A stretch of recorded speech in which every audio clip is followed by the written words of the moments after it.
خدا کے بندو حدیث موجود ہے، اعلنوا ھذا النکاح واجعلوہ فی المساجد، ترمذی شریف کی روایت، نکاح کا اعلان عام کیا کرو اور مسجدوں میں منعقد کیا کرو۔ کیا ہو گیا علماء کو؟ کہاں چھپا رہے ہیں اس حدیث کو؟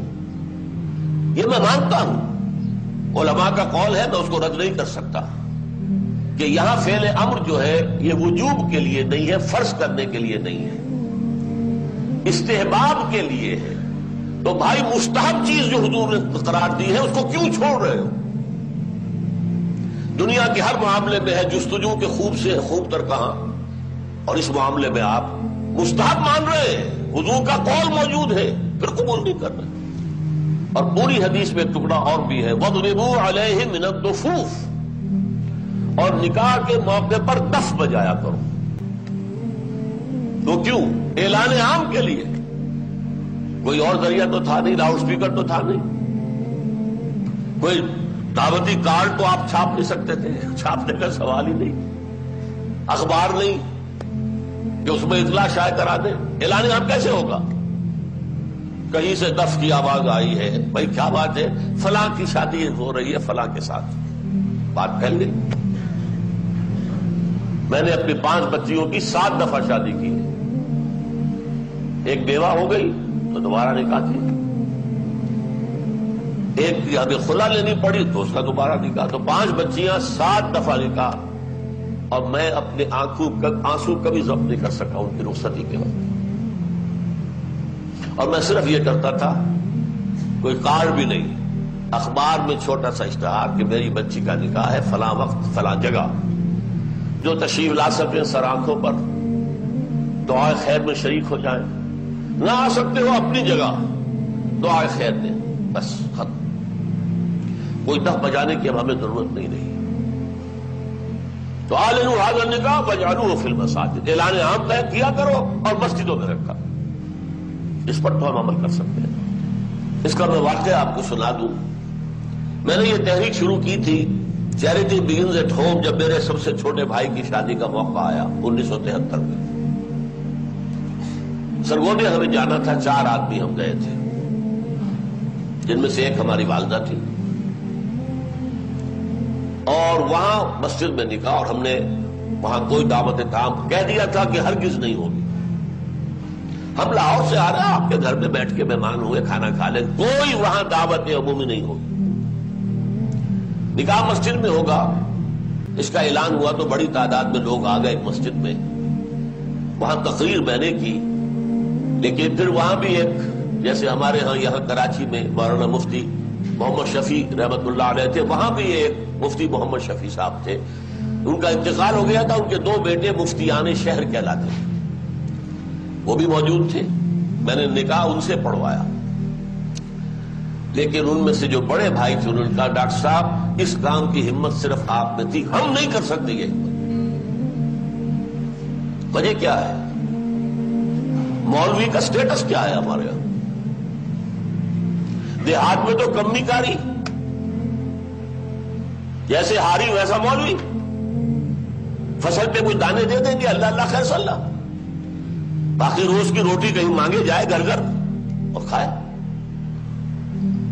شہروں کے اندر بھی مسجدوں میں علماء ہوتے ہیں باوقار باعزت، لیکن مساجد کی مجلس منتظمہ بھی تو ہوتی ہے نا۔ کیسے کہیں گے یہاں آؤ، میں نہیں آؤں گا تمہارے یہاں نکاح پڑھانے کے لیے؟ کیسے کہیں گے؟ حدیث رسول کے ہوتے ہوئے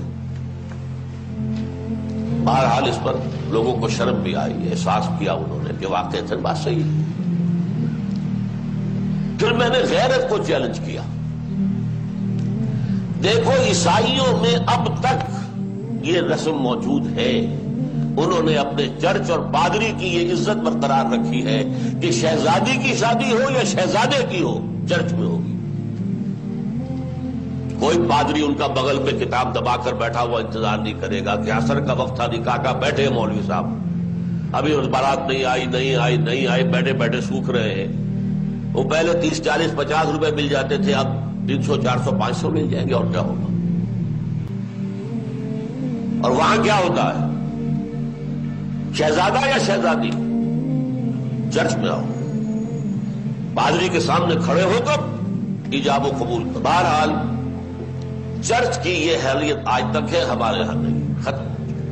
مولوی کا نہ مقام اور نہ اس کی حیثیت. تیسری بات میں نے یہ عرض کی کہ دیکھیے نکاح سے ایک نئے خاندان کا وجود آپ کے معاشرے میں ہوگا. اللہ اولاد دے گا، یہ خاندان وجود میں آئے گا. اس خاندان کے لیے دعا کی جاتی ہے، اے اللہ اس نکاح میں دین و دنیا کی سعادت اور برکات عطا فرما. وہ دعا کا ماحول ہوتا ہے.